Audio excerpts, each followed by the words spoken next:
ফিরে আসার সময় তার ব্যবহারের কারণে এক ঋষির 1000 বছরের তপস্যা ভঙ্গ হয়ে যায়। ক্রোধিত হয়ে ঋষি অভিশাপ দেন সূর্য উদয় হতেই লক্ষণের মৃত্যু হয়ে যাবে। তখন প্রতিপ্রেমের কারণে সুমতি বলেন আমি সূর্য উদয় হতে দেব না, আর সূর্যদেবকে উদয় হতে বারণ করে দেন। তবে সূর্যদেবও কিছুদিনের জন্য উদয় হয় না, যার কারণে পৃথিবীর সন্তুলন হারাতে থাকেন।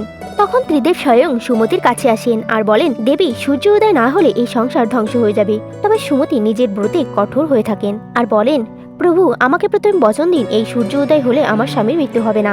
মহাদেব বলেন এটি তার কুকর্মের ফল। তবে সুমতি দৃঢ় হয়েছিলেন আর বলেছিলেন যা কিছুই হয়ে যাক না কেন, যতক্ষণ আমি ন্যায় না পাই ততক্ষণ সূর্য উদয় কখনোই হতে দেব না।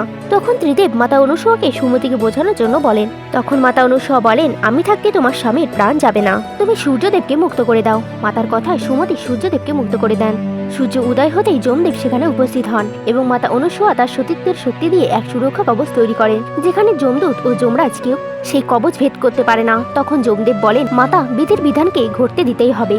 আর তখনই সেই ঋষিও এসে পৌঁছান আর ত্রিদেবকে বলেন প্রভু, আমার 1000 বছরের তপস্যার কি মূল্য, আমার দেওয়ার অভিশাপ কি ব্যর্থ হয়ে যাবে? তখন ত্রিদেব বলেন মাতা, আপনি তো লোহার ছোলাকেও রান্না করতে পারেন, আপনার কাছে কিছুই অসম্ভব নয়। তখন মাতা অনুসূয়া সুরক্ষা কবচ ভেঙে দেন আর যমদেব লক্ষণের প্রাণ নিয়ে নেয়। সুমতি ব্যাকুল হয়ে বলেন মাতা, আপনি তো বচন দিয়েছিলেন আমার স্বামীর কিছুই হবে না। তখন মাতা অনুসূয়া বলে আমি আমার বচন অবশ্যই রাখবো।